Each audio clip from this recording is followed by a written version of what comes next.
just only believe.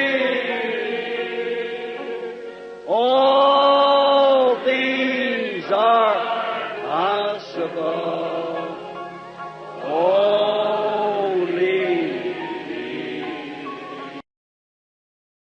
Merci, frère Neville. Que le Seigneur te bénisse abondamment. Et bonsoir, mes amis. C'est un grand privilège d'être de retour ici, dans ce bâtiment encore ce soir, et de sentir l'infaillible présence de notre Seigneur, comme il l'a promis. Maintenant, je sais que beaucoup d'entre vous sont restés pour le petit message de ce soir, et j'en suis très reconnaissant. Et beaucoup d'entre vous devront encore parcourir de longues distances en voiture ce soir pour rentrer chez eux. Certains ont déjà libéré leur chambre de motel, si j'ai bien compris. Nous allons essayer de ne pas vous retenir longtemps. C'est d'ailleurs pour cette raison que nous sommes venus tôt, pour pouvoir repartir tôt. Et maintenant, nous allons, aussitôt que possible, j'annoncerai quand nous allons peut-être commencer. J'ai reçu quelques appels cet après-midi. On veut savoir quand nous allons aborder ces livres ou ces chapitres. Je pense que, si le Seigneur le veut, j'aimerais, la fois prochaine, là, aborder les 7 sceaux de l'Apocalypse et les 7 sceaux naturels. Et puis, si nous finissons à temps, traiter des 7 sceaux qui sont sur le revers du livre. Voyez? Or ça pourrait prendre un peu de temps. Voyez, il y a 7 sceaux qui sont ouverts. Il y a 7 fléaux, 7 trompettes, tous ces 7. Et nous pourrons traiter de ces sceaux-là en premier. Mais sur le revers, là, le livre est scellé de 7 sceaux. Daniel a entendu les voix, les tonnerres, et il lui a été défendu d'écrire.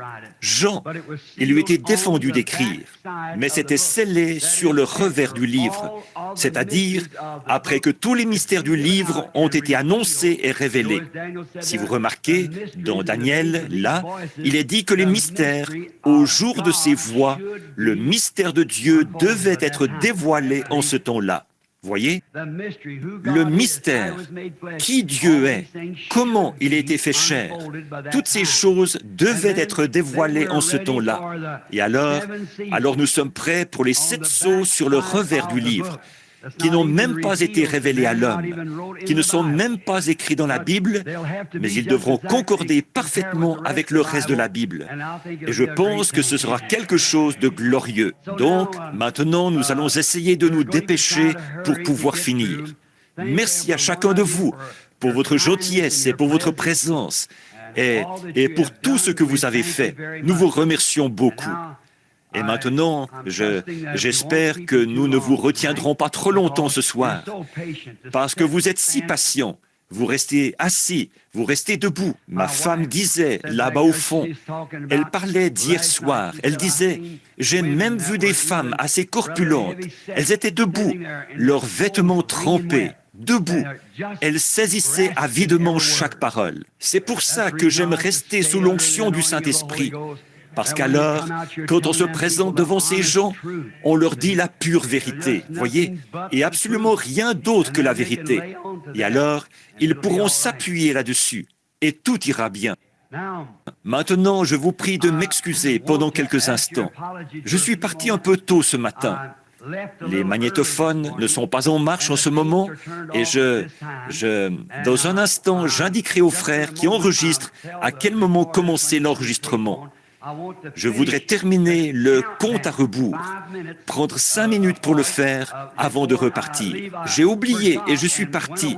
J'étais tellement emballé ce matin que je suis parti sans rien dire à ce sujet. Mais je vous ai laissé un peu comme ça. C'était quoi le compte à rebours? Voyez, je sais que nous sommes en plein compte à rebours. Mais c'est quoi ce compte à rebours? Voyez, si vous ne savez pas ce qu'est le compte à rebours, alors vous serez un peu déconcerté. Donc, j'aimerais mettre la dernière main à ça. Juste, essayez de parler sur le même ton que ce matin pour terminer cette bande maintenant, afin que la bande puisse sortir. Compte à rebours. Alors, si vous voulez bien m'excuser pendant un instant, je voudrais terminer cette bande. Me le permettez-vous, un instant seulement? Après quoi, nous commencerons l'autre. Alors les frères qui enregistrent, s'il vous plaît, mettez votre magnétophone en marche maintenant. De différents endroits, tout juste rentrés là, nous avons passé des moments merveilleux au cours des 3 derniers messages, où nous avons parlé au sujet de différentes doctrines et d'autres choses que nous avons exprimées. Je viens de me rappeler à l'instant que je dois laisser un petit espace ici pour que vous qui vous occupez de l'enregistrement, vous puissiez changer de bande. Je vais vous dire quand ce sera le moment de commencer l'enregistrement. Bien, maintenant, je dois surveiller ceci. Ça semble être des manières de procéder bien artificielles, mais il faut que les frères produisent cette bande. Et ils ne doivent pas mélanger tout ça, sinon les gens là-bas, ils ne pourront pas comprendre. C'est pourquoi nous devons le faire de cette manière. Alors, si quelqu'un veut bien sortir du local et me faire signe, là, du junior, quand ils seront prêts à changer de bande. Merci beaucoup, mes amis, je le répète, pour toutes vos gentillesses et tout. Très bien, maintenant nous sommes prêts. Vous pouvez commencer l'enregistrement. Que le Seigneur vous bénisse. Nous sommes heureux d'être de nouveau ici, dans le tabernacle ce soir. La salle est bondée. Il y a beaucoup de monde, debout ce soir encore. Alors que nous avons eu 3 jours ou 3 moments de réunion. J'aimerais bien que vous tous qui écoutez cette bande, s'il vous plaît, procurez-vous aussi la bande d'hier soir. Étudiez ça chez vous. Il est question de l'étape actuelle du ministère que le Seigneur m'a donné. Et plus particulièrement, j'aimerais que les ministres écoutent ça avant que j'aille à leur église et que je me rende chez eux. Donc, j'aimerais qu'ils aient ça. Bon, ce matin, nous avons traité du sujet compte à rebours. L'église prête pour le départ. Et maintenant, ce soir, Dieu voulant, nous traitons du sujet dans sa présence. Et oh, combien nous remercions Dieu du privilège que nous avons de pouvoir venir dans sa présence. Mais d'abord, je voudrais que vous preniez tous avec moi, dans vos Bibles, le prophète Ésaïe. Le chapitre 6 du prophète Ésaïe. Nous savons tous qu'Ésaïe était un prophète majeur et l'un des grands prophètes de son temps. Il est mort scié avec des scies, rendant ainsi témoignage en martyr à la puissance du Dieu Tout-Puissant. Dans le livre d'Ésaïe au chapitre 6, je commence à lire au verset 5. Alors je dis « Malheur à moi, car je vais peut-être commencer au verset 1. Excusez-moi un instant. Commençons au verset 1 et lisons jusque vers le verset 8. L'année de la mort du roi Osias, je vis le Seigneur assis sur un trône très élevé, et les pans de sa robe remplissaient le temple. Des séraphins se tenaient au-dessus de lui, ayant chacun 6 ailes, 2 dont il se couvrait la face, 2 dont il se couvrait les pieds, et 2 dont il se servait pour voler. Ils criaient l'un à l'autre et disaient « Saint, Saint, Saint !» est l'Éternel Dieu des armées, et toute la terre est pleine de sa gloire. Les portes furent ébranlées dans leurs fondements par la voix qui retentissait, et la maison se remplit de fumée. Alors je dis, malheur à moi, je suis perdu, car je suis un homme dont les lèvres sont impures. J'habite au milieu d'un peuple dont les lèvres sont impures. Et mes yeux ont vu le roi, l'Éternel des armées.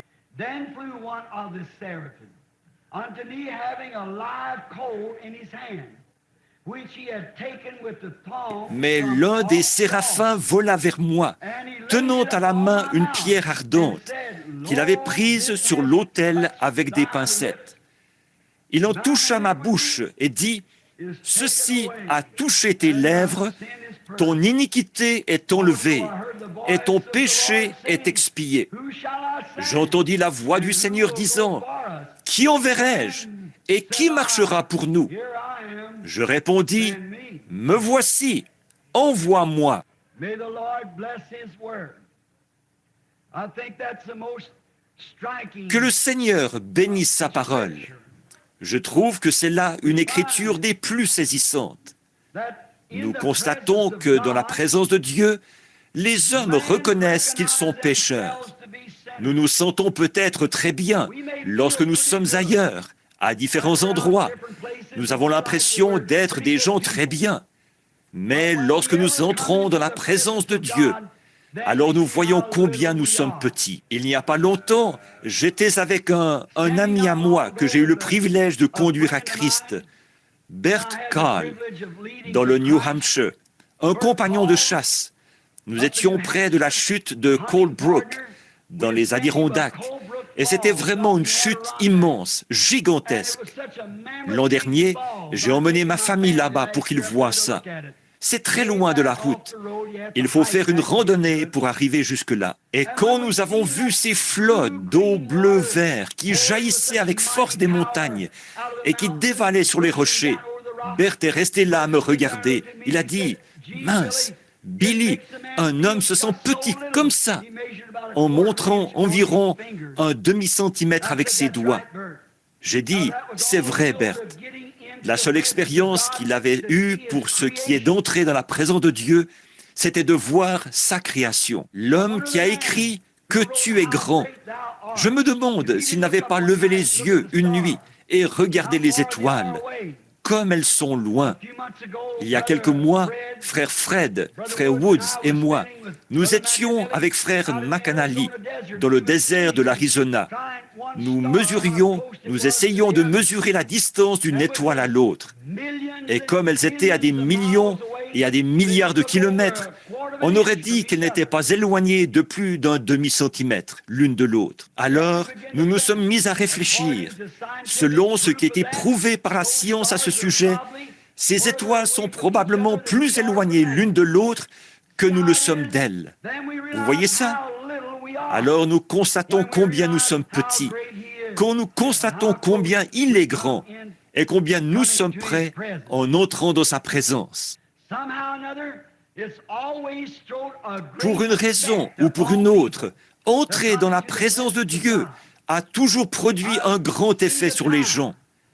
Il m'est déjà arrivé dans mon ministère de voir la présence de Dieu remplir un lieu au point d'amener une personne à s'avancer et lui révéler sa vie, déclarer ses péchés, toutes sortes d'actes immoraux. Et les gens étaient alors plongés dans un silence sacré, au point qu'ils sortaient de la ligne de prière avant même qu'ils se soient avancés pour qu'on prie pour eux. Ils se précipitaient vers l'autel et se mettaient en règle avec Dieu avant de venir dans sa présence. Voyez, il y a quelque chose qui fait que, quand on entre dans la présence de Dieu, ça provoque des choses. J'ai vu des personnes qui étaient étendues sur des lits de camp et sur des civières. Ce soir-là, à Mexico, quand ce petit bébé gisait mort sous une couverture, la petite maman espagnole l'a amené à l'avant, ou plutôt, la petite maman mexicaine l'a amené à l'avant. Quand ils ont vu, plusieurs milliers de personnes là-bas l'ont vu. Ils étaient peut-être 50 ou 75 000 réunis là, qui ont vu ce petit bébé mort revenir à la vie. Des femmes se sont évanouies. Les gens, les mains en l'air, criaient à tue-tête. Pourquoi? Ils se sont rendus compte qu'un être humain ne pouvait pas faire ça, qu'ils étaient dans la présence du Dieu Tout-Puissant. Et ça a provoqué quelque chose. J'ai eu le privilège d'entendre prêcher des hommes saints. On a raconté une fois au sujet de Charles Finney, un petit bout d'homme qui n'a jamais pesé plus de 50 kilos, mais qui s'exprimait de manière tellement énergique que, un jour, il testait l'acoustique d'un bâtiment. À cette époque-là, les systèmes de sonorisation n'existaient pas.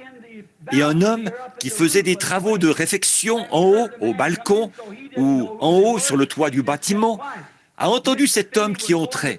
Alors, comme il ne savait pas qui étaient ces gens, il est resté bien tranquille.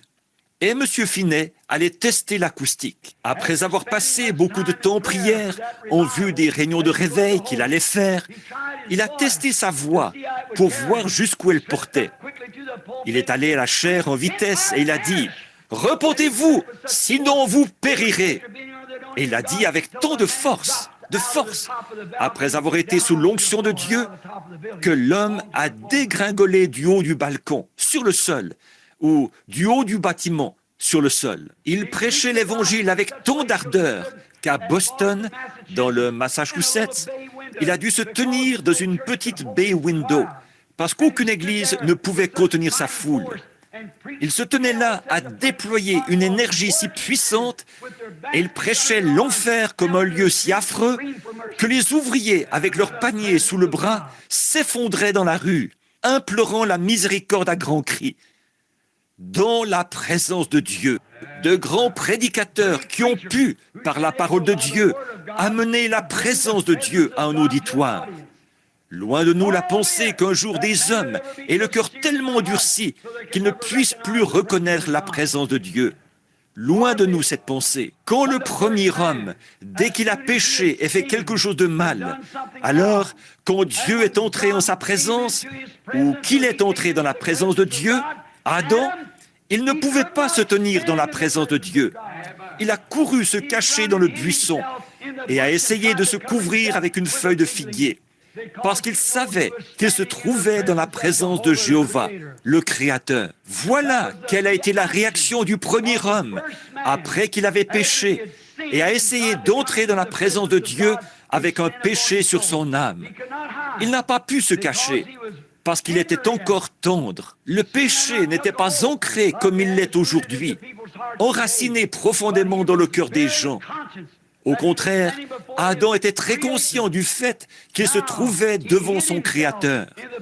Alors, il s'est caché dans les buissons et il ne voulait pas en sortir et ne pouvait pas en sortir avant que Dieu ait pris des dispositions pour lui. Nous pourrions retourner prendre dans la Genèse le chapitre 17 et le verset 3, où le grand patriarche Abraham, quand il est entré dans la présence de Dieu et que Dieu lui a parlé, au chapitre 17, au nom du Dieu Tout-Puissant, Abraham est tombé sur sa face. Ce grand patriarche, ce serviteur de Dieu, n'a pas pu rester debout dans la présence de Dieu. Pourtant, il l'avait servi fidèlement pendant 25 ans. Mais quand Dieu est venu en sa présence, ce patriarche est tombé sur sa face parce qu'il ne pouvait pas rester debout dans la présence de Dieu. Dans Exode 3, nous voyons que Moïse, grand serviteur et prophète de Dieu, quand il était là-bas, derrière le désert, cet homme était un homme saint. Il était né dans ce but. Il était, dès sa sortie du ventre de sa mère, né pour être prophète. Il avait essayé de s'instruire et de faire tout son possible pour délivrer son peuple, parce qu'il avait compris qu'il était celui qui allait délivrer son peuple. Mais à ce moment-là, il l'avait compris d'un point de vue théologique. Il avait été formé, il avait reçu une bonne instruction. Il pouvait enseigner la sagesse aux Égyptiens, le peuple le plus intelligent du monde. Il connaissait toutes ces choses dans les moindres détails. Il connaissait les Écritures de A à Z. Il connaissait les promesses que Dieu avait faites. Il les connaissait d'un point de vue intellectuel. Et c'était un grand militaire. Mais un jour, derrière le désert, quand il est entré dans la présence de Dieu, il a ôté ses souliers et il est tombé à ses pieds, car il savait qu'il était sur une terre sainte. Il n'a pas pu rester sur ses pieds quand il est entré dans la présence de Dieu. Il est tombé sur sa face, comme Abraham l'avait fait.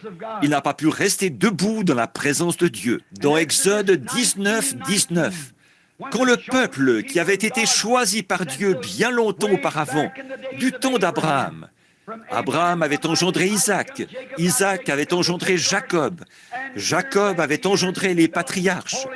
Les années qui s'étaient écoulées les unes après les autres avaient produit des hommes saints, de grands hommes, un peuple élu, une race élue, un peuple saint, sanctifié, des gens qui avaient servi Dieu toute leur vie. Et un jour, Dieu a dit « Rassemble Israël ici. je vais leur parler. Mais quand Dieu est descendu sur le sommet du mont Sinaï, toute la montagne a été embrasée. La fumée s'élevait de là comme d'une fournaise. Et la voix de Dieu a retenti comme un rugissement. Les enfants d'Israël sont tombés sur leurs faces. Et ils ont dit que Moïse parle et non Dieu, de peur que nous ne mourions. L'homme, dans la présence de Dieu, se rend compte qu'il est pécheur. Pourtant, ils avaient tous été circoncis selon la loi. Ils avaient observé les commandements et tout. Mais quand Dieu a parlé et qu'ils sont entrés en sa présence, ils se sont rendus compte qu'ils n'y étaient pas du tout, qu'ils n'étaient pas en règle, qu'il leur manquait quelque chose, parce qu'ils étaient dans la présence de Dieu. Oui, et ils ont dit que Moïse parle et non Dieu. Car si Dieu parle, nous mourrons tous.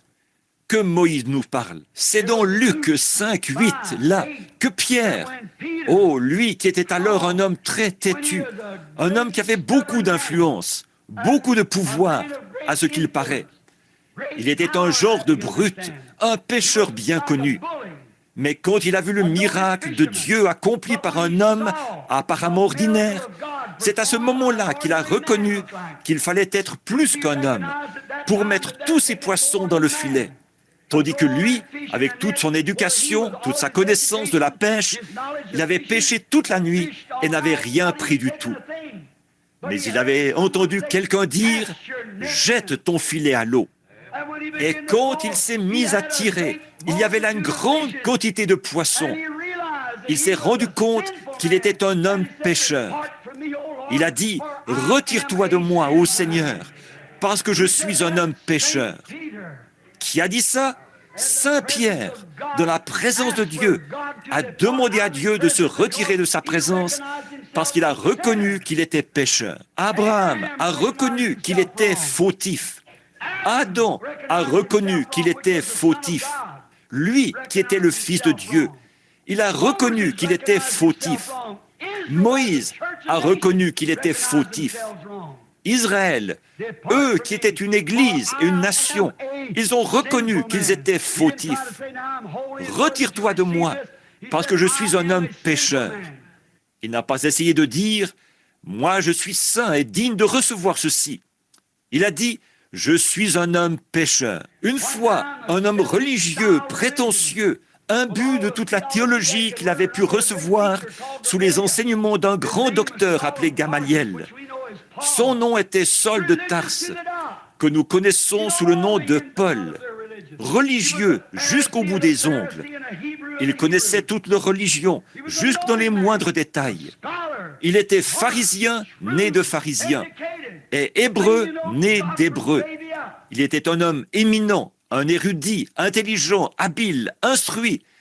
Il prétendait avoir connu Dieu dès le berceau. Mais un jour, pendant qu'il était en route vers Damas, cette colonne de feu a brillé sur lui et il est tombé à ses pieds, par terre, dans la poussière. Et il a dit, « Seigneur, que veux-tu que je fasse ?»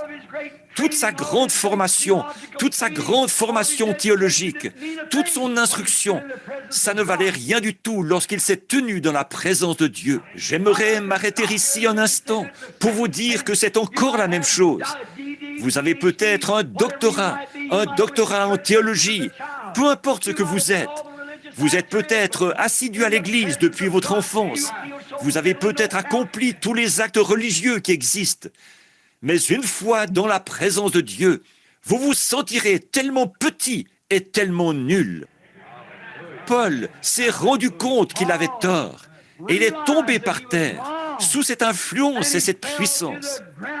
Quand il a levé les yeux et vu le Dieu même qu'il avait prêché et auquel il s'était opposé, qu'il avait cru connaître et qu'il a constaté qu'il avait tort, il est tombé à la renverse par terre parce qu'il était dans la présence de Dieu. Il a vu cette colonne de feu. Et que dire du grand Saint Jean d'Apocalypse 1,7 ? Quand la vision lui a été donnée, il a regardé et il a entendu une voix qui lui parlait. Il s'est retourné pour regarder, pour voir la voix, et il a vu 7 chandeliers d'or. Et quelqu'un était debout au milieu des 7 chandeliers d'or, Ses cheveux étaient comme de la laine. Ses yeux étaient comme des flammes de feu. Ses pieds étaient semblables à des colonnes d'airain. Il avait une ceinture d'or sur la poitrine. Et il s'appelait la parole de Dieu. Et le grand Saint Jean, après qu'il avait marché avec Christ, qu'il s'était appuyé sur sa poitrine, après qu'il avait fait toutes ces choses, comme je l'ai dit ce matin, le ministère de Paul était de beaucoup supérieur à celui de tous les autres. Voici Jean, après qu'il avait marché avec Jésus, parlé avec lui, dormi avec lui, mangé avec lui.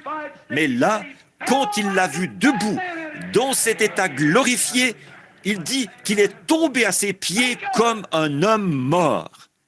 Amen. Pensez-y, nous pouvons venir à l'église et parler et louer Dieu et tout.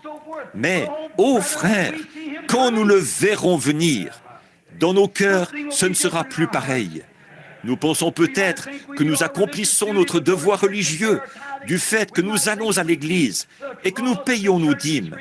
Nous pensons peut-être que nous observons les lois de l'église et que nous récitons tous les credos. Mais il suffit qu'une fois nous le regardions, lui, et tout est changé, du tout au tout. Oui, ça c'est sûr. Ce grand homme, Saint Jean, un si grand homme, la Bible dit dans Apocalypse 1,7 qu'il est tombé comme un homme mort. Après 3 ans et demi de communion fraternelle avec Christ, il a été l'un de ceux qui ont écrit les épîtres. Il avait écrit à son sujet. Il avait mangé à la même table que lui. Il avait dormi sur le même lit que lui. Et il avait fraternisé avec lui partout où il était allé. Mais là, quand il s'est retourné pour le voir, il n'y avait plus de vie en lui. Il est tombé comme un homme mort, sur le sol ou par terre. Bien, nous voyons Ésaïe dans Ésaïe 6, 5, comme nous venons de le lire. Ce grand et puissant prophète, il est l'un des plus grands prophètes de la Bible. Il y a 66 livres dans la Bible, il y a 66 chapitres dans Ésaïe. Ésaïe commence à la Genèse, le milieu d'Ésaïe présente le Nouveau Testament, la fin d'Ésaïe présente le millénium.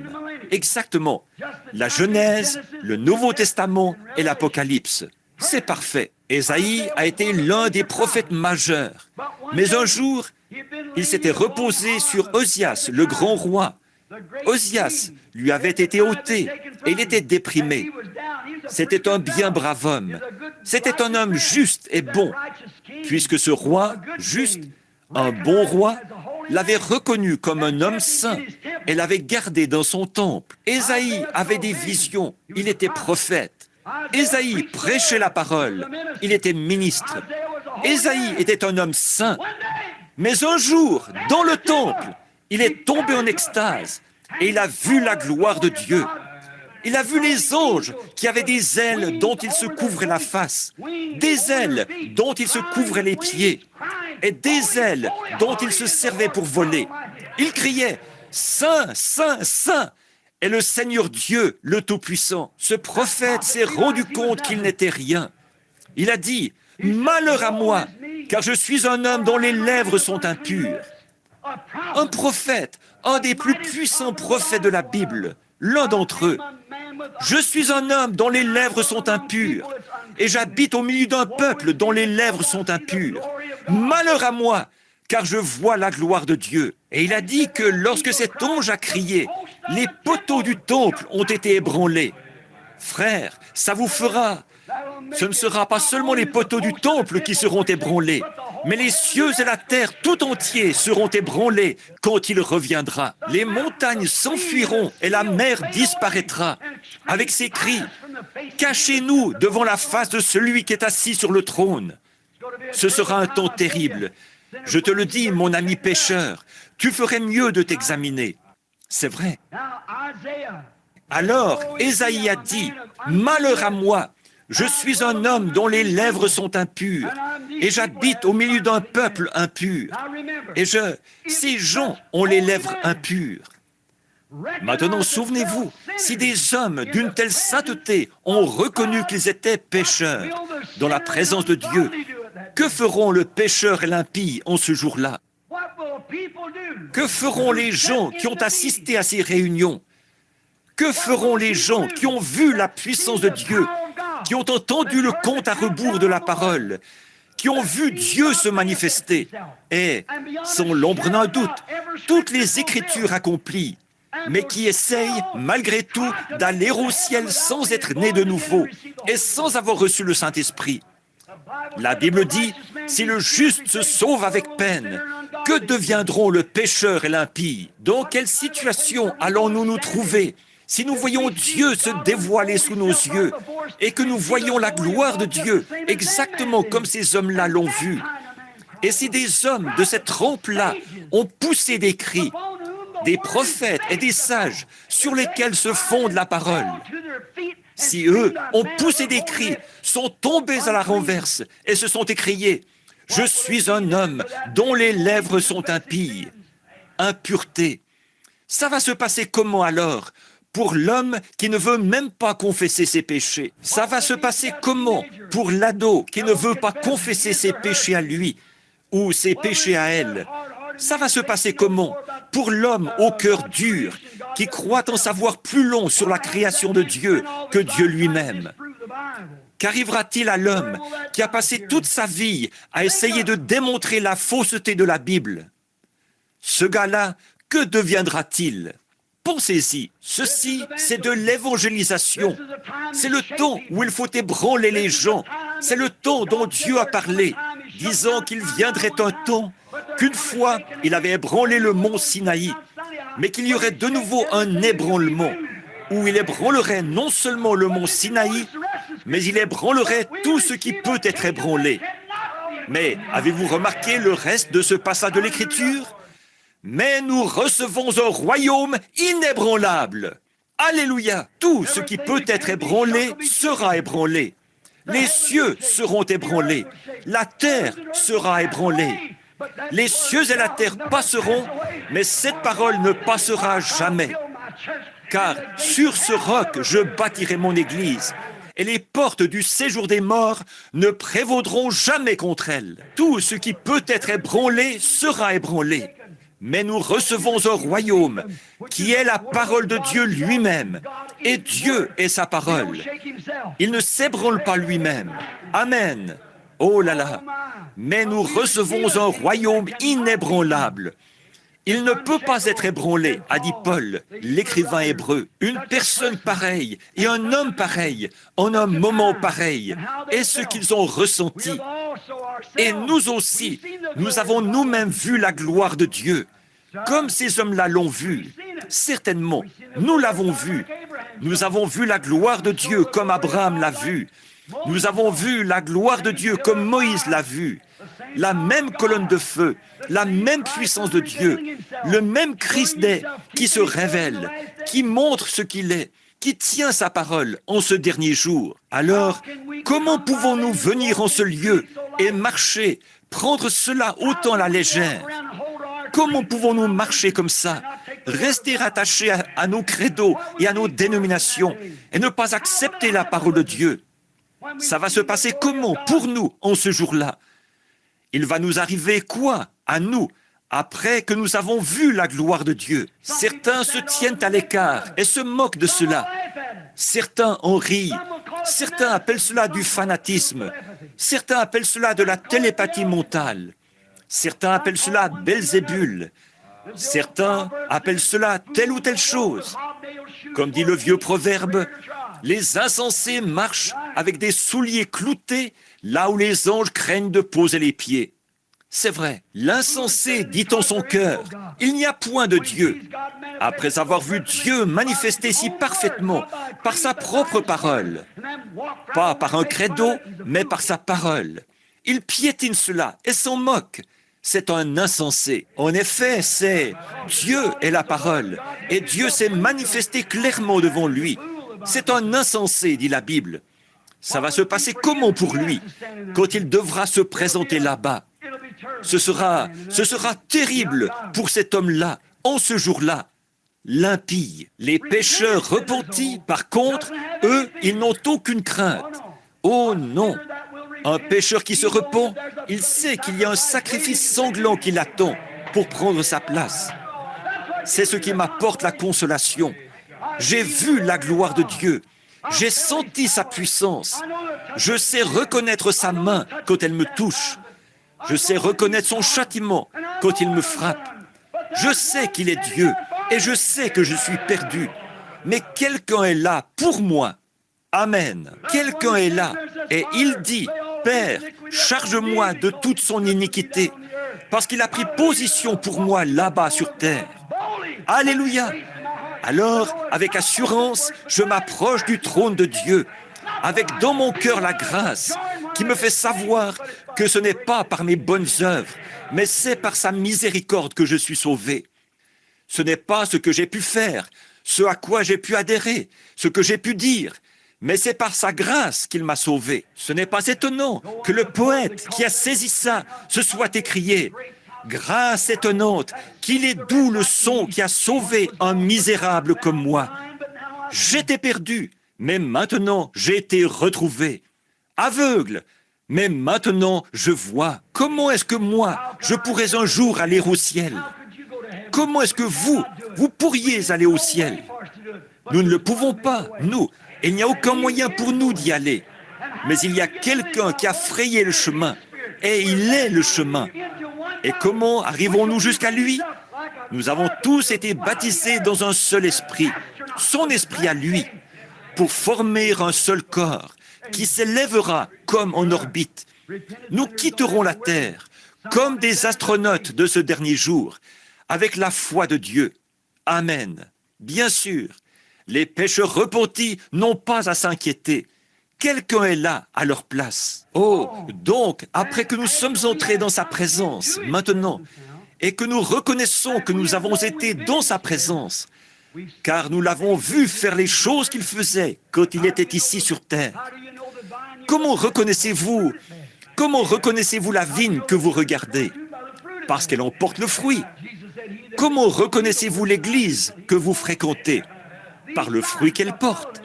Jésus a dit, « Celui qui croit en moi fera, lui aussi, les œuvres que je fais. » Voici les signes qui accompagneront ceux qui auront cru. Alors nous voyons bien qu'il ne nous a jamais destinés à aller établir des dénominations. Il ne nous a jamais destinés à aller établir des credos. Au contraire, il nous a mis en garde contre de telles choses. Car quiconque en retranchera quoi que ce soit, ou y ajoutera quoi que ce soit, il lui sera retranché sa part du livre de vie. Voyez, donc, nous n'avons pas été destinés à faire quoi que ce soit d'autre que de nous en tenir à cette parole. Et si un homme a été envoyé par Dieu, il s'en tiendra à la parole, parce que Dieu ne peut envoyer que par sa parole. Voyez, il doit s'en tenir à sa parole. Alors, quand nous entrons dans sa présence, quand un homme entre une fois dans la présence de Dieu, il est changé pour toujours. Si en lui, un changement est possible. En effet, certaines personnes peuvent entrer dans la présence de Dieu et n'y prêter aucune attention. Lui, il n'était pas destiné à la vie.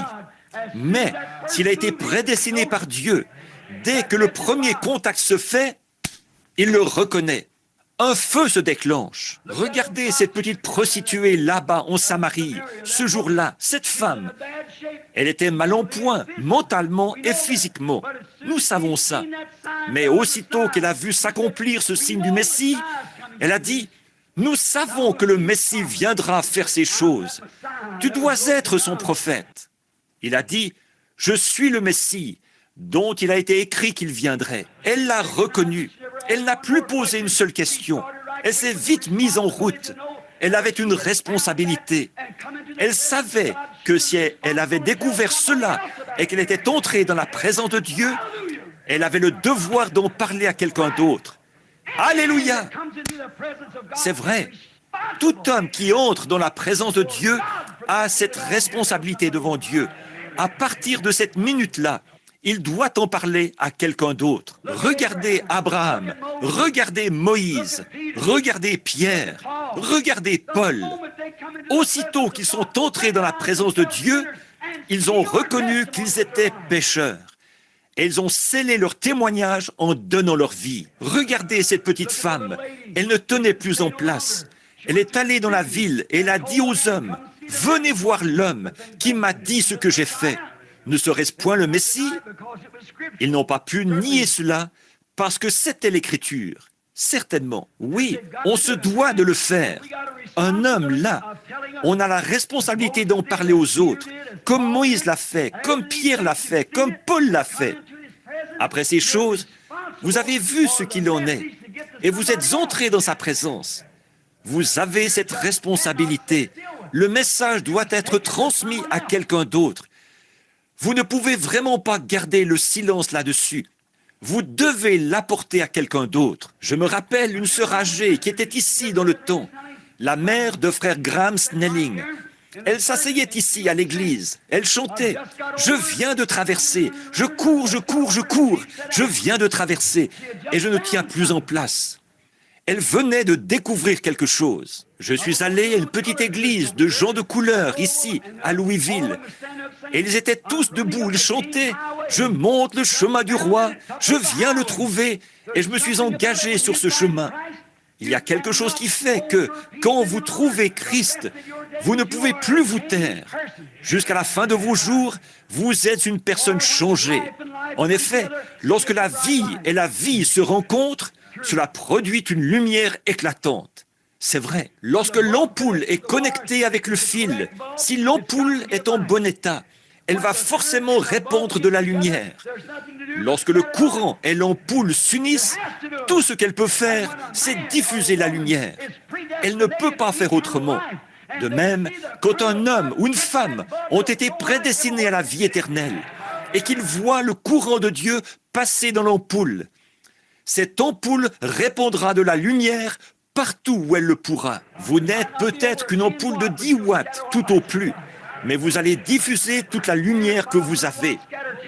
Si vous n'êtes pas une 500 watts, diffusez la lumière d'une 10 watts. Répandez votre lumière.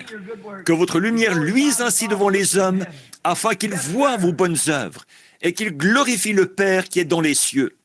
Oui, monsieur, lorsqu'un homme entre en contact avec Dieu, il reconnaît qu'il ne vaut rien. Comment un homme peut-il marcher comme ça, en se vantant de son importance et de tout ce qu'il a pu faire, alors qu'il n'est rien? Il n'est rien au départ. Un jour, à Memphis, dans le Tennessee, ou à... Je ne pense pas que c'était à Memphis. C'était à l'un des endroits, là-bas. J'étais avec frère Davis. Je faisais des réunions de réveil. C'était peut-être à Memphis. Et nous sommes allés dans un stade. Et ils avaient là, ce n'était pas un stade, c'était un genre de musée d'art. Et ils avaient là les grandes statues qu'ils avaient acquises, provenant de différentes régions de la terre, représentant Hercule et différentes choses, et ce que de grands artistes avaient peint. Et puis, ils présentaient là l'analyse d'un homme qui pesait 70 kilos. Savez-vous quoi? Combien il vaut? 84 cents. C'est tout ce qu'il est.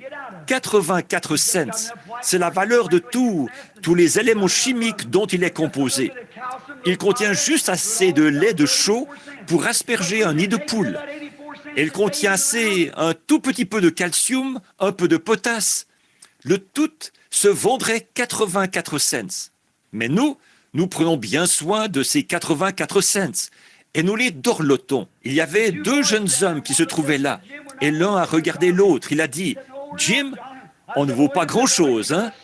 Il a dit, « Non, vraiment pas, Jean. » J'ai dit, « Mais un instant, les gars, vous avez en vous une âme qui vaut 10 000 mondes, qui peut être rachetée par la puissance de Dieu.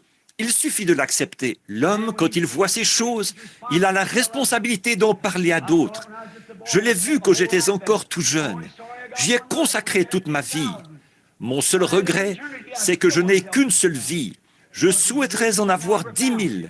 Même si j'avais une éternité, je voudrais toujours en parler aux gens, parce que c'est la chose la plus glorieuse que j'ai jamais trouvée. Si vous lisez dans Ézéchiel 33, au chapitre 33 d'Ézéchiel, une sentinelle avait été placée sur une tour, et cette sentinelle avait toute la ville sous sa responsabilité. Amen.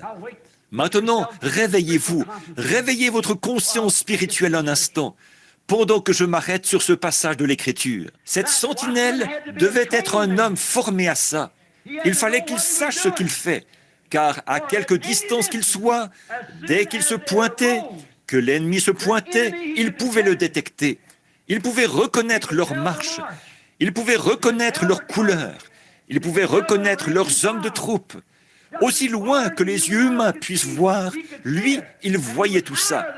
Et il était au-dessus de tous les autres, parce qu'il avait été formé pour reconnaître l'ennemi. Et Dieu le rendait responsable du sort de toute la ville. Sentinelle, que dis-tu de la nuit? Alléluia! C'est comme ça que sont les soldats de Dieu aujourd'hui. Ils sont formés dans la parole.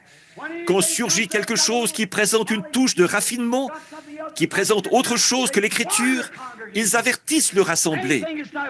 Tout ce qui n'est pas la Bible, tout ce qui n'est pas de Dieu, comme d'avoir des soupers où on sert de la soupe, des soirées dansantes et tout le reste, pour payer les pasteurs. Ces pratiques-là sont mauvaises. Jouer au loto et avoir des soirées de cartes dans les églises, c'est mal. Et la vraie sentinelle sur la muraille, celui qui est déjà entré dans la présence de Dieu, s'il n'est pas sur la muraille, s'il est seulement censé être sur la muraille, cette muraille-là n'est peut-être pas plus haute que le reste de l'assemblée. Mais s'il est la sentinelle qu'il faut, Dieu l'élève très haut, dans des sphères que les autres n'atteignent jamais. Mais il veille sur le troupeau, et Dieu exige ça de lui. L'homme de Dieu qui est dans la présence de Dieu et qui sait que Dieu est Dieu, qui sait que Dieu tient sa parole et qui regarde Dieu se manifester, faire son devoir et tenir sa parole. Alors peu importe combien d'organisations ou de dénominations cherchent à démolir cela, lui, il reconnaît les hommes de troupe de l'ennemi. Amen. Il sait ce qu'il faut dire à l'assemblée, la vraie sentinelle. Si nous avons confessé qu'il existe, si nous avons été dans sa présence et que nous avons confessé nos péchés, ils sont effacés du livre de son souvenir. Personne d'autre que Dieu ne peut faire ça.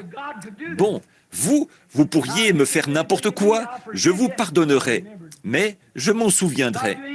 Si moi, je vous faisais quelque chose, vous me pardonneriez, mais vous vous en souviendrez. Mais Dieu, lui, il peut pardonner et oublier. Réfléchissez à ça. Ne s'en souvient même plus.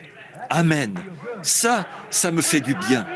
Quand la chose ne revient même plus à la mémoire, ça, il n'y a que Dieu qui puisse le faire. Il n'y a que Dieu qui puisse faire ça. Il a dit qu'il effacerait de son livre de souvenirs. Moi, je ne peux pas le faire. Et vous ne pouvez pas le faire. Parce que nous n'avons que ces petits sens limités. Mais lui, il est le Dieu infini. Il peut carrément oublier que cette action-là a été commise. Amen. Une jeune femme venait d'une église de campagne et son père était un prédicateur à l'ancienne mode, de ceux qui poussaient des cris, ou un membre de cette église. Donc, elle est allée s'installer en ville. Elle s'est mise à frayer avec les femmes de là-bas. Elle s'est mise à faire comme elle et à suivre la mode. Un jour, elle a eu un peu honte de la visite de son père et sa mère, ou de son père plutôt. Sa mère était morte. Donc, le brave vieux, tout ce qu'il faisait, le matin, il se levait, prenait son petit déjeuner, et ensuite, il prenait sa Bible et la lisait. Et il pleurait, il priait, il poussait des cris de joie toute la journée. Il courait de long en large dans la chambre. Et elle, ça la mettait un peu mal à l'aise. Et donc, à toute heure de la nuit, là, s'il prenait la Bible et se mettait à la lire, il se levait du lit et criait à tue-tête. Gloire à Dieu! Alléluia! Oh, gloire à Dieu! Il passait la moitié de la nuit à taper du pied et à pousser des cris. Donc, un jour, elle allait recevoir les membres de son église pour un petit thé. Le genre de réception qu'il donne tout le temps, vous savez. Alors, elle se demandait ce qu'elle allait bien pouvoir faire de son père. Après tout, c'était son père. Elle décide donc de le faire monter au grenier. Elle lui dit « Papa, tu n'as pas envie de te retrouver au milieu de toutes ces femmes, n'est-ce pas ?» Il a dit « Non, je ne pense pas en avoir envie. » Elle a dit « Eh bien, on va recevoir les femmes de l'église ici aujourd'hui.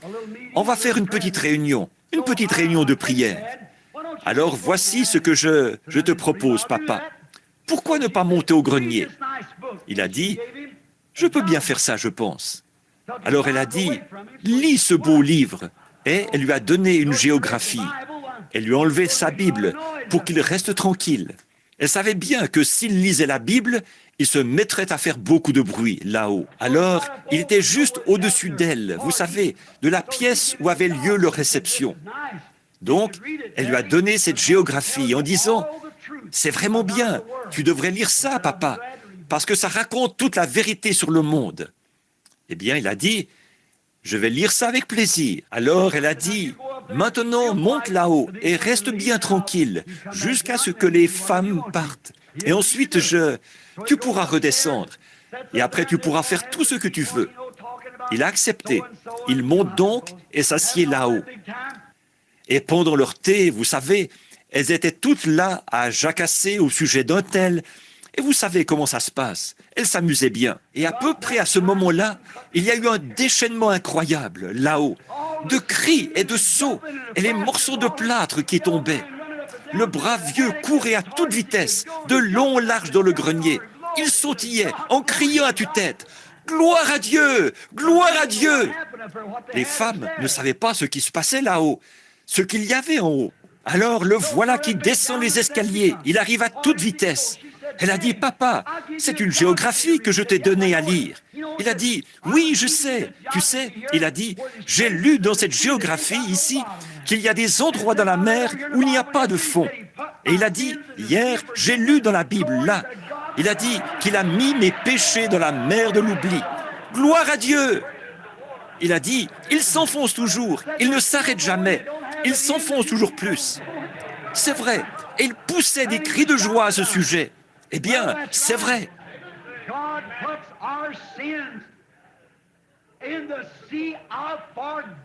Dieu met nos péchés dans la mer de l'oubli. Il les efface. Et c'est comme si ce n'était jamais arrivé. Oh là là!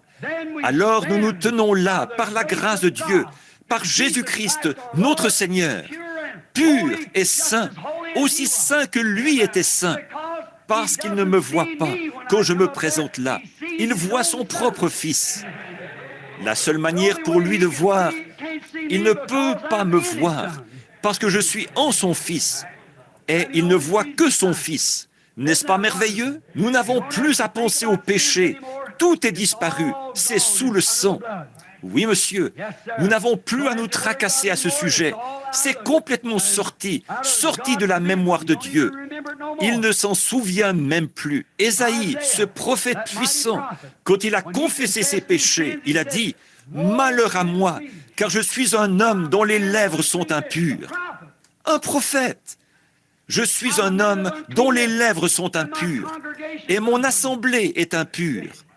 Voyez, les gens à qui je prêche, ils sont impurs.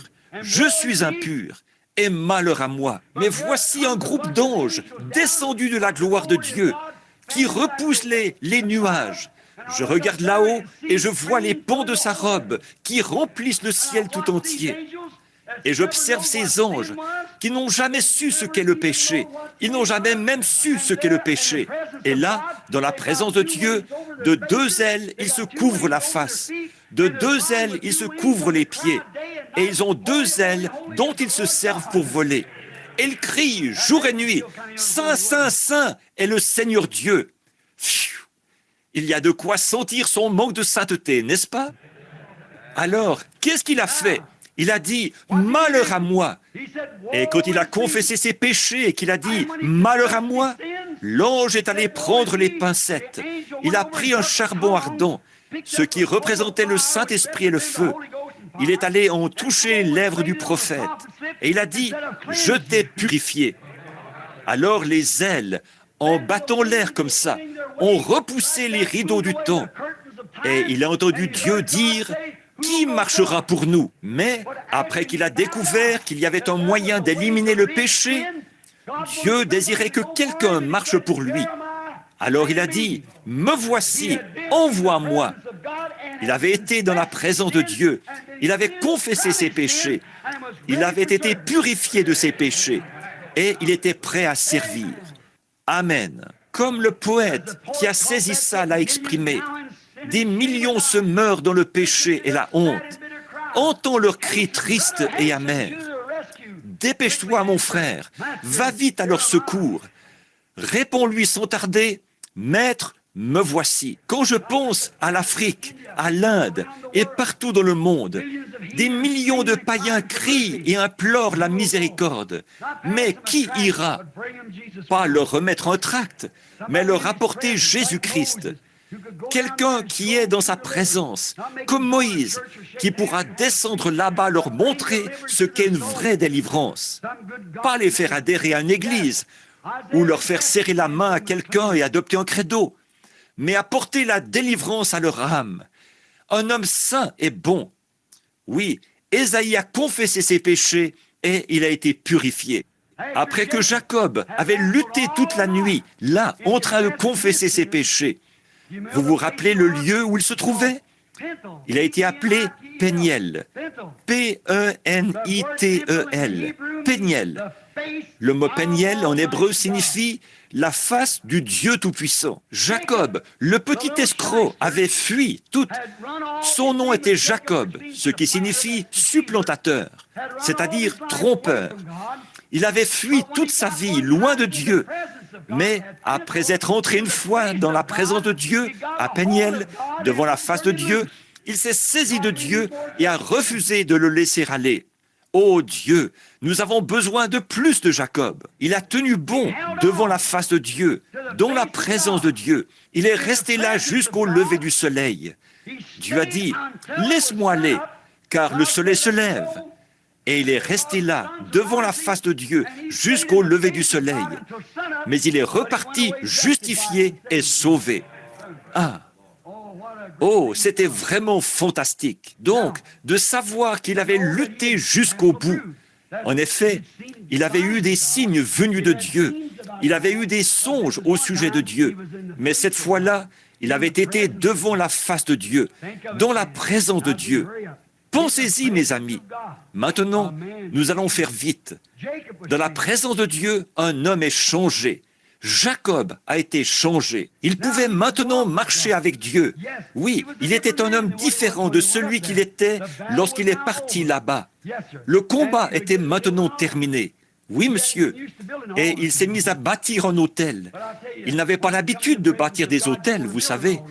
Mais je vous assure que quand on entre dans la présence de Dieu, on a envie de bâtir un hôtel quelque part.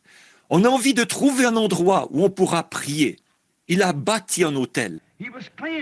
Il avait été purifié. Dieu avait gagné. Et Jacob a été changé de Jacob, supplantateur, en Israël, un prince puissant devant Dieu. C'est ce qui est arrivé à Jacob.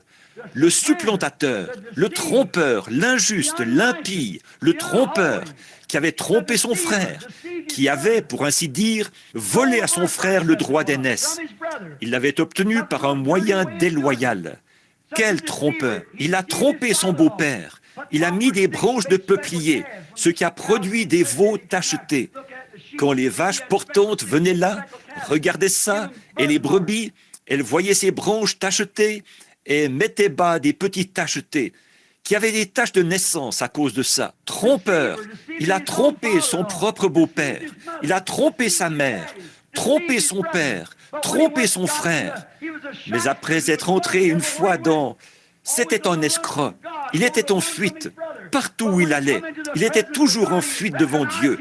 Il était en fuite devant son frère. Mais quand il est entré dans la présence de Dieu, il a reconnu qu'il était un pécheur. Qu'est-ce qu'il a fait? Qu'est-ce qu'il a fait? Il a vu la possibilité qui s'offrait à lui. Il s'est trouvé en présence de quelque chose auquel il n'avait même jamais pensé auparavant. Et il est resté là jusqu'à ce que tous ses péchés aient disparu. Oh là là! Dieu l'a amené en sa propre présence. Dieu trouve un moyen d'amener les hommes en leur présence. Après quoi, ils prennent leurs décisions. Certains fuient loin de lui, certains accourent vers lui. S'ils ont été prédestinés à la vie, ils y croient, ils s'y accrochent. Sinon, Ils cherchent à s'éloigner et ils disent, il n'y a rien de vrai là-dedans. Voyez? Et ça, c'est l'homme qui est perdu. L'homme qui confesse son péché recevra son pardon. Si vous cachez votre péché, vous ne prospérerez point. Non. Donc, Jacob, lorsqu'il, vous savez, le lendemain, il a rencontré Ésaü, son frère. Là, il n'avait plus besoin de son aide. Il n'avait plus besoin de ses armées. Son occupation, maintenant, c'était de bâtir des autels. Il ne craignait plus Ésaü. Psaume 16, 8. David a dit, « Je garde l'Éternel sous mes yeux. » C'est une bonne chose à faire. Psaume 16, 8. « Je garde l'Éternel sous mes yeux. » Ce, afin qu'il ne soit pas dans la confusion. Il désirait être conscient de sa présence. C'est pourquoi David a dit, « Je garde constamment l'Éternel devant moi. » En effet, moi, David, je garde l'Éternel devant moi afin d'être toujours conscient de la présence de Dieu. N'est-ce pas que ce serait une leçon valable pour chacun de nous ce soir? Gardez l'Éternel devant nous afin d'être conscient de sa présence. Faites-le passer avant tout. Pourquoi? Faites-le passer avant tout, devant vous. Pourquoi? Alors, vous ne pécherez pas quand vous êtes conscient que vous êtes constamment dans la présence de Dieu. Quand vous êtes conscient que Dieu est présent, vous surveillez ce que vous dites. L'homme, quand il pense que Dieu est absent, il jure, il convoite les femmes, il vole, triche, ment, il se permet n'importe quoi quand il pense que Dieu ne le voit pas. Mais faites-le entrer dans la présence de Dieu. Il arrête tout de suite. Voyez? Et David a dit, « Je mets l'Éternel constamment devant moi. » C'est une bonne chose. Ce n'est pas étonnant que Dieu ait déclaré qu'il était un homme selon son cœur. L'homme se permet tout quand il pense que Dieu n'est pas prêt. Mais quand il est conscient que Dieu est prêt, avez-vous déjà remarqué le pécheur? Lorsqu'une personne sainte s'approche, il arrête de jurer s'il a un tant soit peu de respect. Voyez? Il ne fait pas les plaisanteries grossières qu'il aurait faites. Voyez? Il s'abstient parce qu'il sait qu'il est dans la présence de Dieu, puisque Dieu habite dans le tabernacle de son peuple. Voyez? David, après avoir fait ça, il a dit, « Mon cœur sera dans la joie. » J'aimerais que vous le lisiez, le psaume 16. « Mon cœur sera dans la joie et mon corps repose en sécurité. » Pourquoi? Mon cœur sera dans la joie parce que j'ai toujours Dieu sous mes yeux et mon corps repose en sécurité. Si je meurs, je serai ressuscité, car il ne permettra pas que son sein voie la corruption et il n'abandonnera pas son âme dans le séjour des morts. Voyez, quand David a mis Dieu devant lui et qu'il était conscient qu'il était constamment dans la présence de Dieu, cherchez premièrement le royaume de Dieu. Maintenant, écoutez, Église, je vous aime et je veux que vous m'écoutiez là. Comme frère McCullough avait coutume de dire, là je vais dire quelque chose. Mettez toujours le Seigneur devant vous et ne faites rien que vous ne feriez pas en sa présence, parce qu'il veille sur vous.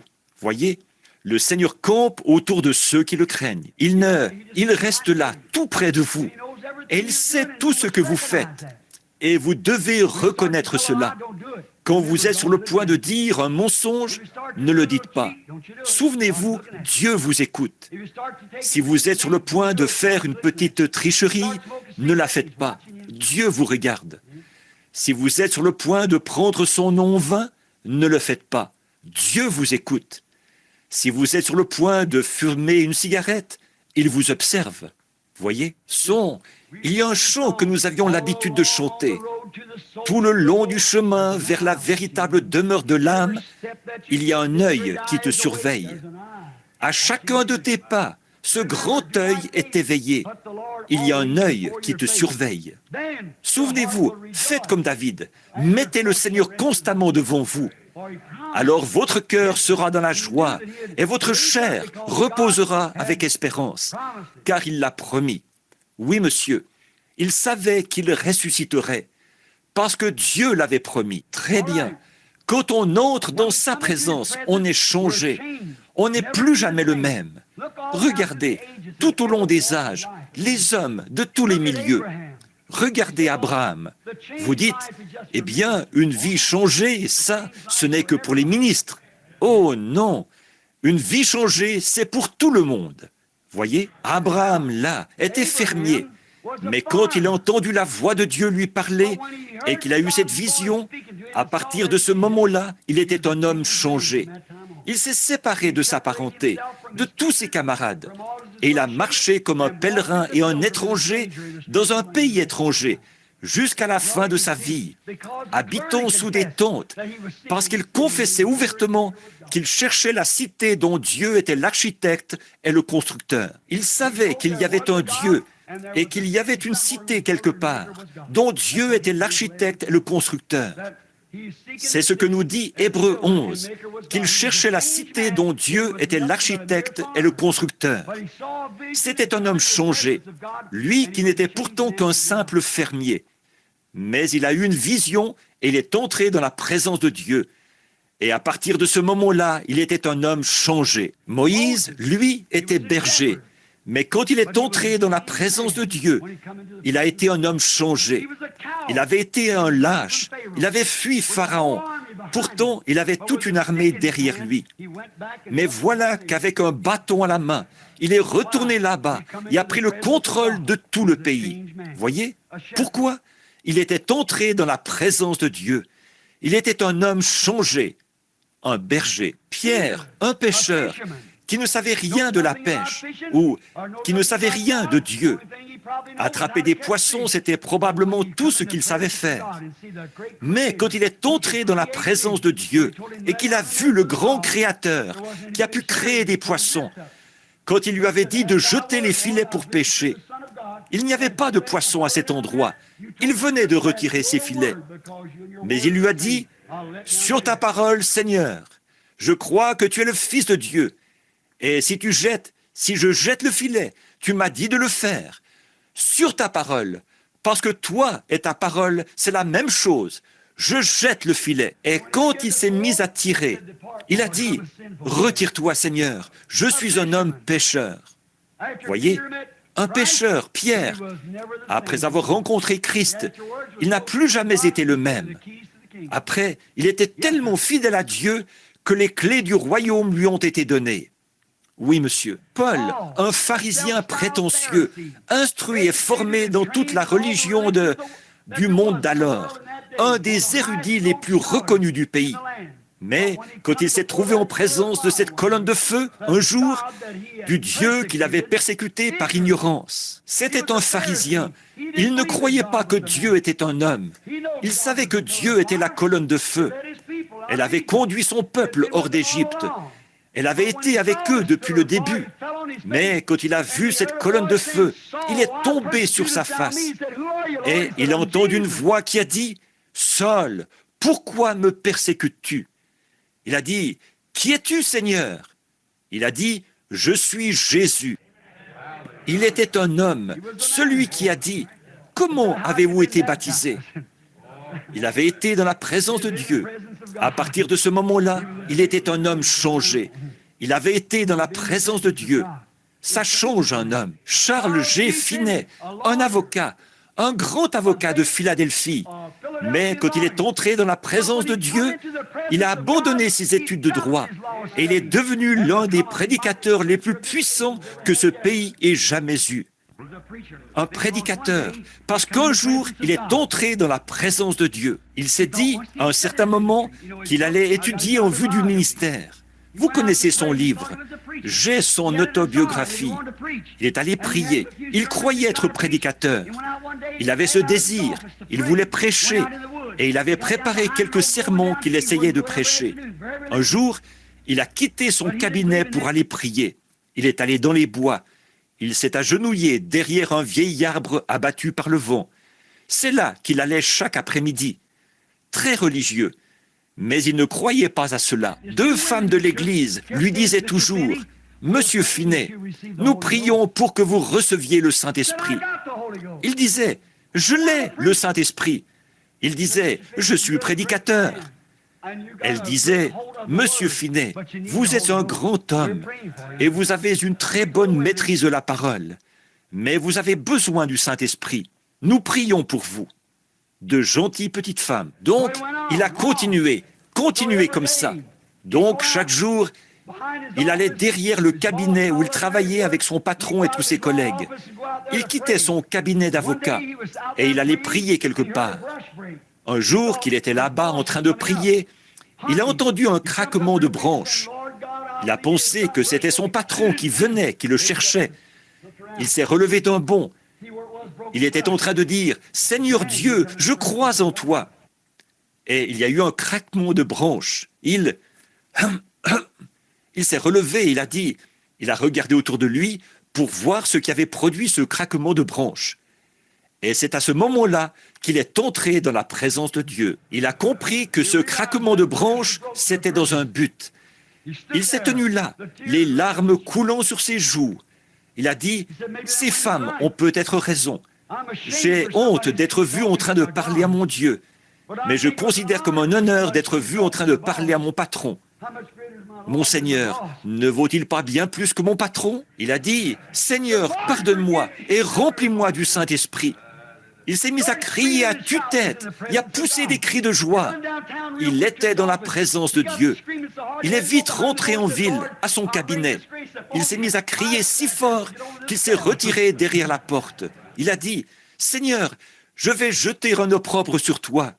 Cache-moi ici jusqu'à ce que ça me passe. » Pourquoi ? Il était entré dans la présence de Dieu. C'était un homme changé. Les sermons qu'il avait l'habitude de prêcher, il prêchait ces mêmes sermons et des âmes s'avançaient à l'autel. Voyez, il avait été dans la présence de Dieu. Moody, un petit cordonnier qui savait à peine son alphabet. C'est vrai, sa grammaire laissait à désirer. Quelqu'un lui a dit un jour, « Votre grammaire laisse vraiment à désirer, monsieur Moody. » Il a dit, « Mais je gagne des âmes avec. » Alors, un jour, dans les journaux, le rédacteur en chef allait écrire quelque chose dans le journal. Il est allé voir comment cet homme arrivait à captiver des foules dans de telles conditions. Une espèce de petit homme, chauve et tout, la barbe qui descendait très bas, du genre bedonnant. C'était un homme qui ne payait vraiment pas de mine. Donc, ce journal lui a fait toute une critique. Ça disait, « Je ne vois vraiment pas ce que qui que ce soit peut trouver d'intéressant chez Dwight Moody. » Ça disait, « Il est laid, sa voix est criarde, il a la barbe qui lui descend jusqu'à la taille, il est chauve comme une citrouille. » Et ça disait, « Comment est-il possible que quelqu'un aille là-bas trouver quoi que ce soit d'intéressant chez Moody ?» Donc, l'organisateur des campagnes de Moody est tombé sur cet article. Il a dit, « Regardez, monsieur Moody, je vais vous lire ça. » Moody n'aurait pas été capable de le lire lui-même. Alors, il lui a dit, « Je vais vous lire cet éditorial. » Et c'est ce qu'il avait écrit. Moody s'est contenté de hausser les épaules. Il a dit, « Bien sûr que non. C'est Christ qu'ils viennent voir. » Un point, c'est tout. Pourquoi ? Il avait été dans la présence de Dieu.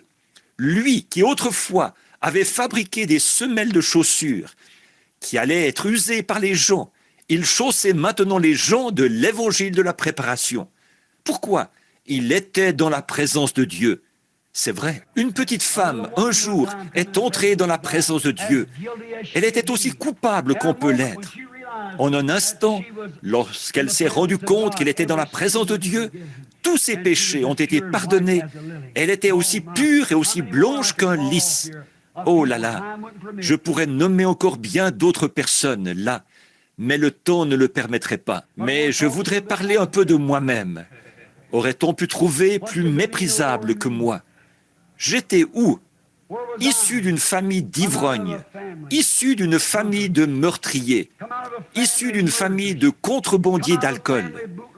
Et vous le savez tous, vous savez quel genre de réputation nous avions ici. Les gens ne nous parlaient pas dans la rue. J'allais en ville, je me mettais à parler à quelqu'un. Personne ne voulait me parler, à moins qu'il n'y ait personne autour. Il me parlait, et si quelqu'un d'autre arrivait, il me plantait là. Et je restais là à pleurer. Non, ce n'est pas vrai, ce n'est pas possible. C'est mal ça. Mais un jour, je suis entré dans la présence de Dieu. Il m'a changé et a fait de moi un fils d'une autre espèce. Sa grâce m'a fait entrer dans sa présence. Jamais je n'ai eu envie d'en sortir. Ça fait maintenant 30 et quelques années que j'y suis. Je n'ai pas envie d'en sortir. J'ai l'assurance que j'y serai toujours. La mort elle-même ne me séparera jamais de sa présence. Non, je serai avec lui pour toujours. Quand j'ai vu pour la première fois sa présence, j'ai crié comme Ésaïe, « Malheur à moi !» Alors il a étendu sa main de grâce sur moi. J'ai été une personne changée. Le petit renégat qui autrefois sortait et faisait n'importe quoi, et tout a été changé. Et depuis ce moment-là, j'ai été son enfant. Depuis ce moment-là, j'ai désiré consacrer toute ma vie à son service. Si seulement je pouvais avoir 10 000 vies de plus à lui consacrer. Celle-ci est maintenant passablement usée. 53 années se sont écoulées. Environ 33 d'entre elles, ou 32 d'entre elles, ont été vécues au service de l'Évangile. J'aimerais avoir encore 1000 ans à y consacrer. Pourquoi? Une fois que je suis entré dans sa présence et que je me suis rendu compte que quelqu'un aimait celui qui n'était pas aimable, que quelqu'un m'aimait alors que personne d'autre ne m'aimait, que quelqu'un se souciait de moi alors que personne d'autre ne se souciait de moi. J'ai entouré sa croix de mes bras, je l'ai serré contre moi, et alors moi et lui sommes devenus un. Et à partir de ce moment-là, je l'ai aimé. Il a taché ma poitrine et mon cœur de son sang, en me touchant et en me pardonnant mes péchés. Et ce soir, je suis heureux d'être l'un des siens. Je désire ne jamais quitter ce lieu céleste, bien que le tentateur ait souvent cherché à me convaincre.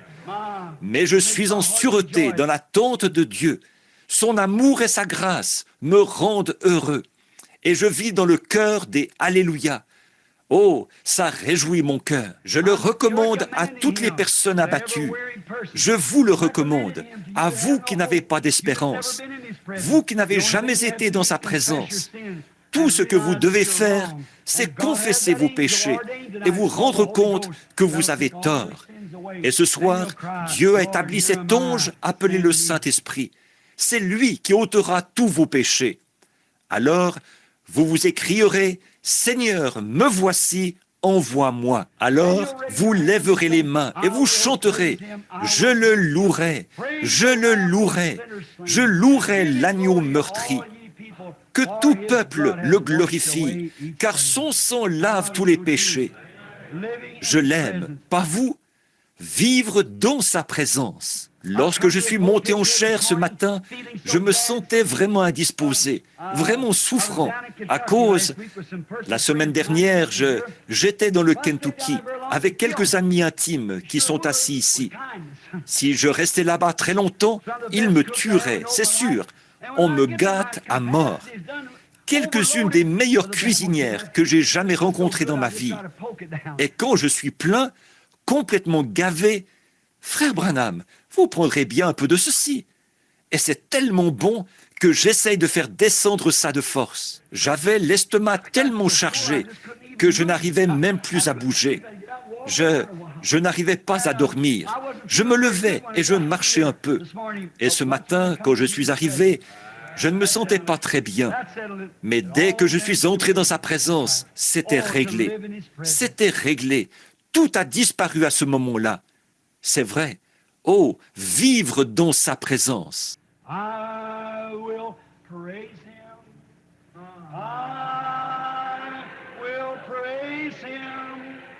Praise the Lamb for sinners slain. Give him glory, all ye people, for his blood has washed away ye stains. Inclinons maintenant la tête.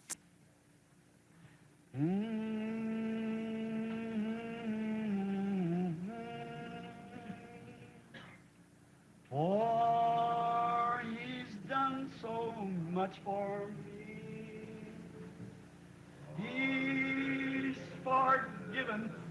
my transgression, and his blood has washed my sin. I will praise him. I will praise him. Praise the Lamb for sinners slain. Give him glory, all ye people, for his blood has washed away ye stain.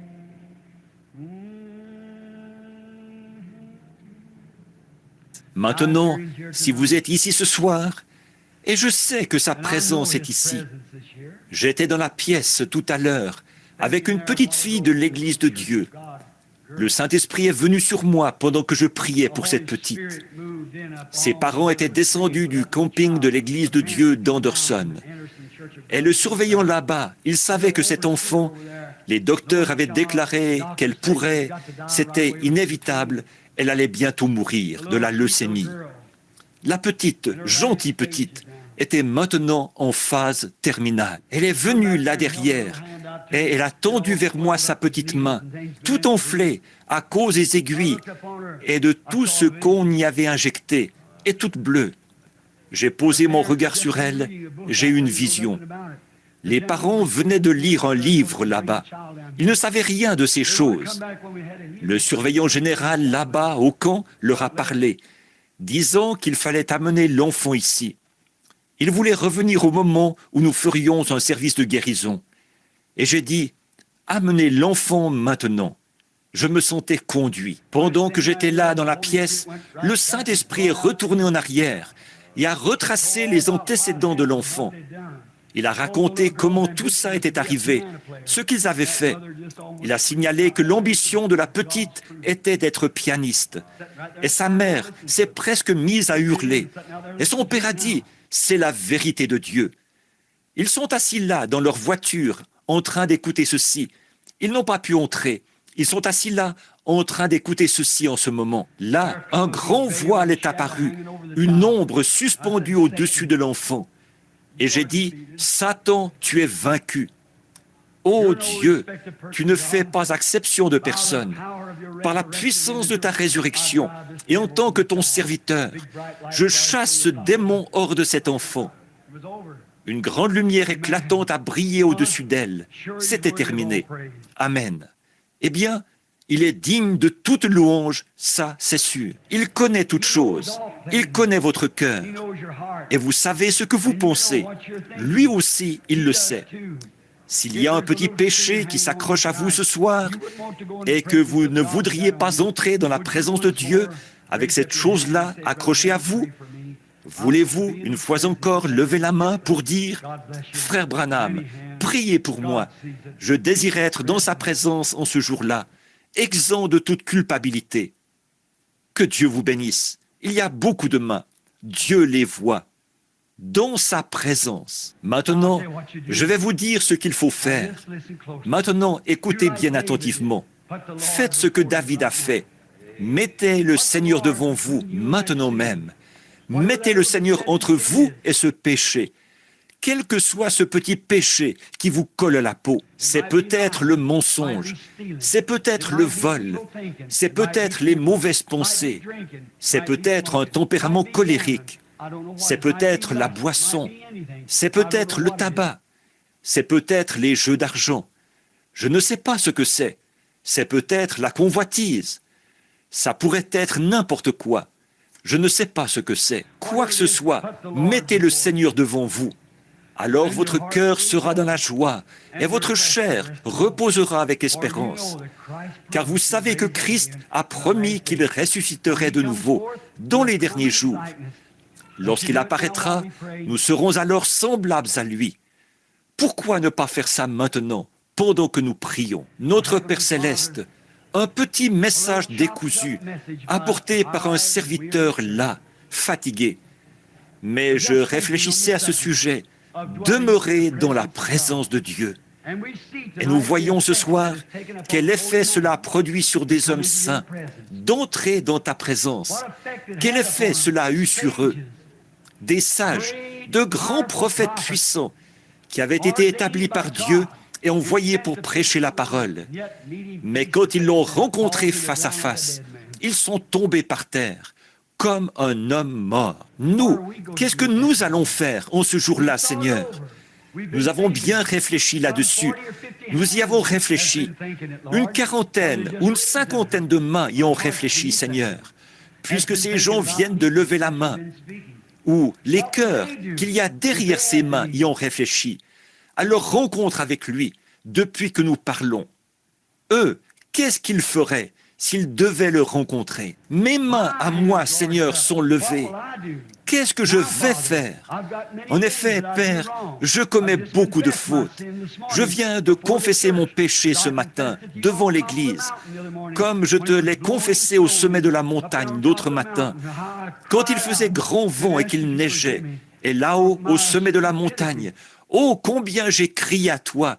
Et je t'ai supplié de me pardonner ma stupidité. Et combien j'appréhendais de venir devant mes frères, alors que certains d'entre eux me considèrent comme ton serviteur prophète. Et Seigneur, ça me coûtait terriblement de venir devant eux pour leur parler d'un acte stupide, que j'ai pu faire une chose pareille. Mais, ô Dieu, il est salutaire pour mon âme, que je confesse mes péchés, et que je ne les cache pas. Alors, pour être honnête envers toi et sans reproche devant les gens, je l'ai confessé, Seigneur. J'ai tort, j'ai complètement tort. J'implore pardon. Et puis, Père, j'ai été lent à agir dans des choses qui te concernaient, lent à te servir. Souvent, j'aurais peut-être pu continuer plus longtemps, mais je ne le faisais pas. Père, je confesse mes péchés. Je veux que l'ange de Dieu me purifie de cela par le sang de Jésus. D'autres mains se sont levées ce soir. Peut-être que certaines personnes n'avaient encore jamais demandé pardon. Mais je suis sûr d'une chose, si nous confessons nos péchés, Dieu les effacera, les mettra dans la mer de l'oubli et ne s'en souviendra plus jamais. Alors, Père, je confesse les miens, de m'être mal conduit devant ces gens. Je ne me suis pas comporté comme un serviteur de Christ. Non, je craignais que cet homme soit fâché contre moi, en pensant que je ne voulais pas l'offenser. Mais je ne pensais pas à ce que j'étais en train de te faire, à toi, Seigneur. Alors là, je te prie de me pardonner. Et maintenant, Père, je sais que si je demande pardon, j'obtiens le pardon. Tu as mis toutes ces choses dans la mer de l'oubli et tu ne t'en souviendras plus jamais. Oh Dieu, je suis reconnaissant pour cela. Et je te prie de permettre que toutes les personnes ici qui ont devant eux un péché, n'importe quel péché qui leur colle à la peau, fais qu'ils s'en défassent et qu'ils mettent le Seigneur devant eux, comme David l'a fait, car nous nous écrions maintenant, « Malheur à moi, car j'ai vu la gloire de Dieu. Je suis un homme dont les lèvres sont impures, ou une femme, ou une jeune fille dont les lèvres sont impures, un garçon ou autre. Quoi que nous soyons, nous sommes impurs, et nous implorons le sang de Jésus-Christ, le sacrifice approprié, de nous purifier de tout péché, afin que nous puissions demeurer à jamais dans sa présence. De nous de repartir d'ici ce soir, notre cœur dans la joie et notre chair reposant avec espérance, en sachant que lorsque Jésus reviendra, nous serons ressuscités avec lui, à sa ressemblance, et nous le rencontrerons dans les airs, dans l'enlèvement, lorsque le compte à rebours sera enfin terminé. Nous voyons que le comptage pour le 7e âge de l'Église est déjà fait, et nous sommes maintenant prêts à décoller. Nous te prions, ô Dieu, avant que tu fermes la porte, s'il y a quelqu'un ici ce soir qui n'est jamais entré, puisse-t-il faire vite, se hâter d'entrer, car nous sentons que la porte de la miséricorde, qui sépare la miséricorde et le jugement, est en train de se fermer. Ceux qui accepteront la miséricorde entreront. Ceux qui refuseront d'entrer devront subir le jugement. Dieu ferme la porte. Qu'aucun de ces pécheurs repentants ne trouve une porte fermée ce soir. Puissions-nous tous obtenir le pardon et la miséricorde. au nom de Jésus-Christ. Et maintenant, Père, aux malades et aux affligés, à ceux qui ont des besoins, je prie que ta grâce fournisse tout ce dont ils ont besoin. Puissent-ils entrer en Christ, dans sa présence, placer Christ, la promesse. Il a été blessé pour mes transgressions, c'est-à-dire mes péchés. C'est par ses meurtrissures que je suis guéri. Alors je place le Seigneur devant ma maladie. Il est à ma droite. Je ne chancellerai point. Alors j'avance avec assurance, confessant que je suis guéri. C'est par ces meurtrissures que je suis guéri. Accorde-le, Seigneur, à chacun d'eux. Et nous savons que si nous confessons de notre cœur ou de nos lèvres et que nous croyons dans notre cœur, alors nous obtenons ce que nous désirons. Tu as dit, quand vous dites quelque chose, croyez que cela arrive. Et ce que vous avez dit vous sera accordé. Nous croyons cela, Père, et nous croyons que tu nous purifieras de tous nos péchés, que tu guériras toutes nos maladies, et que tu nous accorderas ta grâce, Seigneur, afin que nous te servions. Sois avec ces gens. Beaucoup d'entre eux vont rouler sur des routes sombres ce soir. Beaucoup d'entre eux parcourront de nombreux kilomètres. Fais qu'il ne leur arrive rien, Seigneur. Ils sont venus de partout dans le pays, s'asseoir ici pour écouter le compte à rebours, pour voir combien proches nous sommes du temps de la fin. Je leur ai maintenant demandé de repartir en plaçant Dieu devant eux, constamment devant eux, devant tout le reste, avant leur voyage, avant de faire quoi que ce soit, avant leur lever, après leur coucher, toujours, avant de dormir, n'importe où, qu'ils fassent passer Dieu avant tout. Car il est à ma droite, je ne chancellerai point. Ainsi que leur cœur se réjouisse, en sachant qu'ils ont reçu ce qu'ils ont demandé, parce que Dieu l'a promis, et leur chair reposera avec espérance. Accorde-le, Seigneur, car nous te le demandons au nom de Jésus-Christ. Amen. I will praise him. I will praise him. Praise the Lamb for sinners. slain. Give him glory, all ye people, for his blood has washed away his stain. Maintenant, croyez-vous que vous avez placé le Seigneur entre vous et votre péché, entre vous et votre maladie, entre vous et votre faute, entre vous et vos voies? Le Seigneur est constamment devant moi et je suis dans sa présence. La prochaine fois que je serai sur le point d'allumer une cigarette, le Seigneur est devant moi. La prochaine fois que je serai sur le point de convoiter, le Seigneur est devant moi. La prochaine fois que je serai sur le point de dire quelque chose de mal, le Seigneur est devant moi. La prochaine fois que je serai sur le point de dire une méchanceté, le Seigneur est devant moi. Et je ne chancellerai point. Amen. Je vais vivre dans sa présence chaque jour, dans mes rapports avec les gens, chaque jour dans mes conversations. Je vais marcher comme si le Seigneur est devant moi, parce que ce soir, je l'ai mis devant moi. Je ne chancellerai point. You love him? Now, let us stand up now. L'aimez-vous? Alors maintenant, levons-nous. Oh, je me sens vraiment bien. C'est comme si je n'avais pas envie de rentrer à la maison. Et vous savez, il n'est que, 20h35. J'ai fini à peu près 2 heures plus tôt que d'habitude. N'est-ce pas merveilleux? Oh là là. Mais maintenant, en repartant, souvenons-nous que nous devons nous revêtir du nom de Jésus, comme d'un bouclier contre tous les pièges. Et quand les tentations surviennent, cherche à nous faire oublier ça, murmurer simplement son saint nom en priant. The name of Jesus with you, child of sorrow and of woe.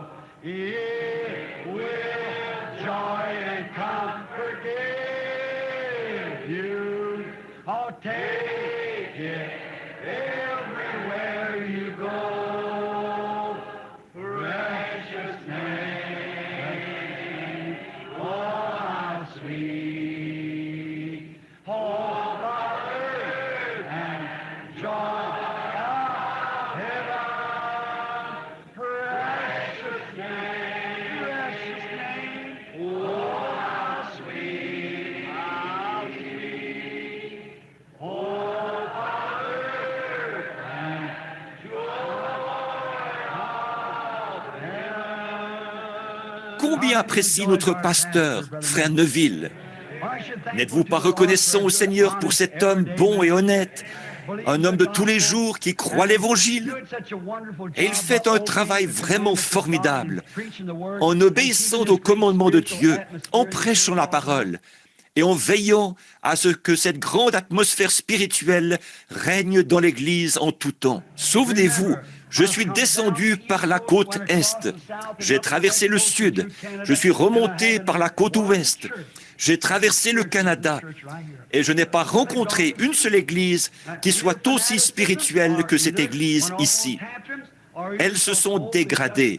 Oui, soit qu'elles sont tombées dans le fanatisme, ou qu'elles se sont embarquées dans toutes sortes de galères, ou qu'elles sont tellement froides qu'on ne peut plus les remuer. Voilà tout. Maintenant, vous aimez-vous les uns les autres? Oh, serrez-vous la main les uns les autres et dites « Gloire au Seigneur ». Gloire au Seigneur, gloire au Seigneur, gloire au Seigneur, gloire au Seigneur, sœur, gloire au Seigneur. Content que vous soyez venus, frère. Gloire au Seigneur, sœur. Que Dieu vous bénisse. Bien. Que Dieu vous bénisse. Très bien. Que Dieu vous bénisse. Je sais ce qu'il vous faut. Que Dieu vous bénisse. Que Dieu vous bénisse. Take the name of Jesus with you as a shield from every snare. When temptations round you gather, what do? Breathe that holy name in prayer. Precious name, precious name. How sweet, oh, power and joy of heaven. Precious name, oh, how sweet, oh, power and joy. Inclinons maintenant la tête, tout doucement. Ne l'oublions pas, là. Chantons encore ce couplet.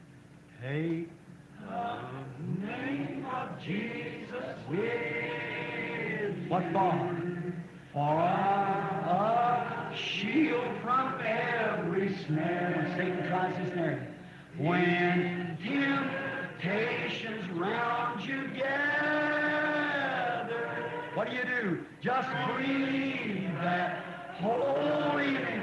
For the Lord is before my face, I shall not be moved. Precious name, oh, how sweet, oh,